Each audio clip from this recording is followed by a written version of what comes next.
Hi guys, it's Stacy from Clothes Live On, and today I thought I would tell my Poshmark story. How did I get into reselling? What made me join Poshmark? All of that kind of stuff. I think everyone has a unique story, and this is mine. So I had been kind of dabbling with the idea of reselling for a little while. I followed someone on YouTube who her focus wasn't reselling, but she was good at eBay and made occasional videos about it.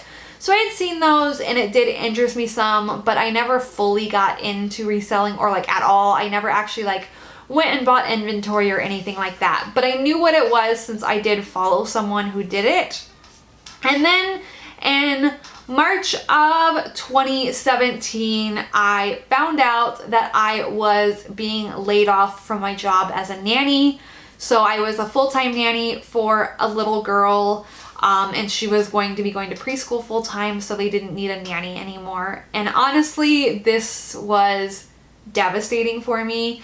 There's actually a vlog on this channel from when I was doing Whole30. I vlogged the day that happened because it was while I was doing Whole30. And you can just see I was crushed. I loved this little girl like my own. This was my first nanny job. I had been in childcare for a long time, but as a preschool teacher. And so this was very one-on-one. And it was just emotional for me. I understood the decision, but it was hard for me. So while I was job searching, I decided that I should maybe pick up reselling, something to do while I'm doing job interviews. So I went back home to Virginia the day after my last day. So I did my last day on my job and then I flew home to Virginia and I went to thrift stores with my mom and I started picking up inventory. Prior to this, I did watch some YouTube videos. I saw hauls. So I was seeing brands that other people were picking up and I decided to pick up those brands. I happened to be thrifting at a good time. It was all the stores had half off sales, which was amazing. So I started off immediately reselling from thrift stores. I feel like most people started from their personal closet, but my personal closet was full of Target brands, lower end mall brands, and I knew that they just didn't sell for very much.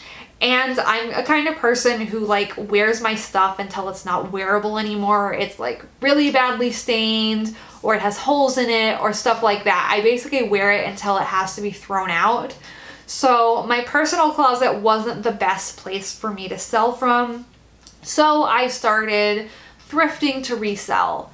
And I actually saw pretty early on success. I was selling my stuff, I think within a matter of 2 weeks.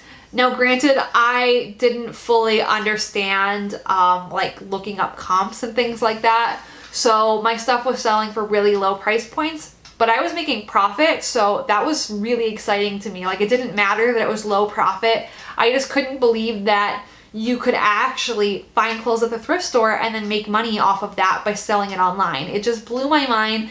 It sparked this interest.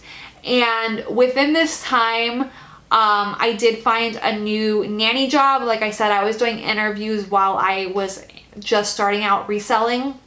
So I started this job and it was not a good fit for me.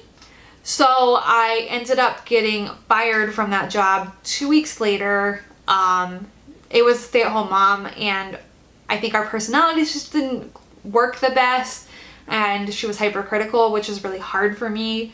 So it, in the long run, was a good thing that I got laid off, but it put me in a really bad place mentally. I lost a job that I absolutely loved, and I lost it sooner than I thought I was going to lose that job, and then I got fired from a job. So honestly, I was in a place where I was really down on myself, and I was having trouble finding a new job. So I got laid off in March. I got this second job in April, and then I got fired from that job, like I said, and I didn't get a new full-time job until June. So that was months and months of me not having a consistent income, and my husband was pressuring me a lot, you need to do interviews. I was doing interview after interview after interview, but a lot of people were looking for honestly cheaper nannies than what I am. I'm a very, very experienced person in childcare, so that was hard to find a job where people didn't think I was almost overqualified for what they were looking for, or like they just felt like they couldn't afford what I wanted, and I knew the value of myself. So like I said, my headspace was really bad. I feel like it's one of the lowest places I've been in my life. I just felt like rejection left and right. Like nothing will make you feel worse about yourself than doing interview after interview after interview and not getting a job, and that coming after you were laid off and then fired. I was just in this headspace where like, I'm a failure. I don't know what I'm doing. This is not good for me. But the light in all of this was that I was reselling and my clothing was selling, and I was seeing some success in there. So I felt like in this really dark time in my life, I had Poshmark to back me up on that, and like find this source where it's like, you can do this. You're doing fine. Like, even if this is so hard for you, you have this other area of your life where you're seeing success. So in a time where honestly I felt like just a failure, I had something that was showing me that I'm worth something. So if you ever hear me say like on Instagram or anything how much Poshmark means to me and how much I love it, it's because when I was in one of the lowest places in my life, an app made me feel like I could get through it. And that's crazy. That's crazy that reselling can be such a thing.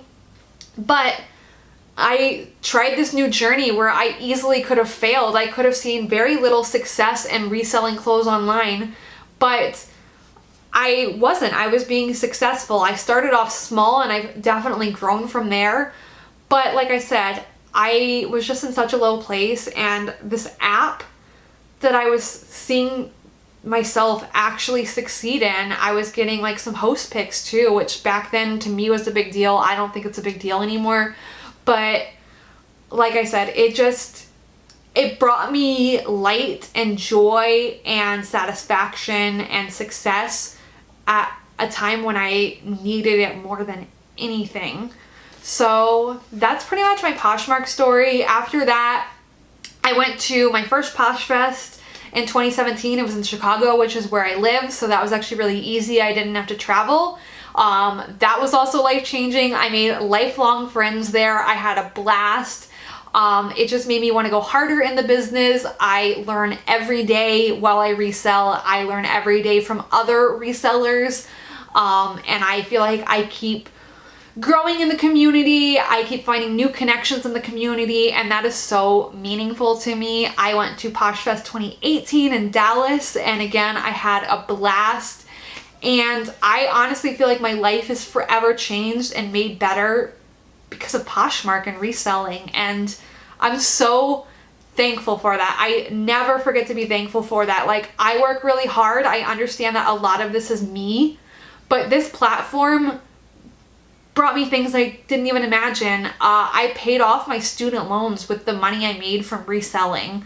I had like $5,000-ish left in student loans, and I paid my loans off in full with my reselling money, and that's crazy. I'm just like, reselling is amazing. Don't let anyone ever question it. I feel like I've heard a lot of people get a hard time for reselling, and I just want you to know that you are amazing, and this hobby can change your life. So don't let anyone talk down about it. Reselling's awesome. I feel like I'm just rambling now, so I'm gonna go ahead and wrap this video up. But that's basically my Poshmark story, how I got into reselling. I was a mess. I'm a sob story. But I'm so thankful every day. And I can't wait for this to be my full-time job in hopefully a little over a year. That's the goal. Isn't that crazy? I found reselling as something to get me by through hard times while I looked for a full-time job, and it might end up being my full-time job. I love Poshmark. So thank you guys for watching my story, and I will talk to you later. Bye.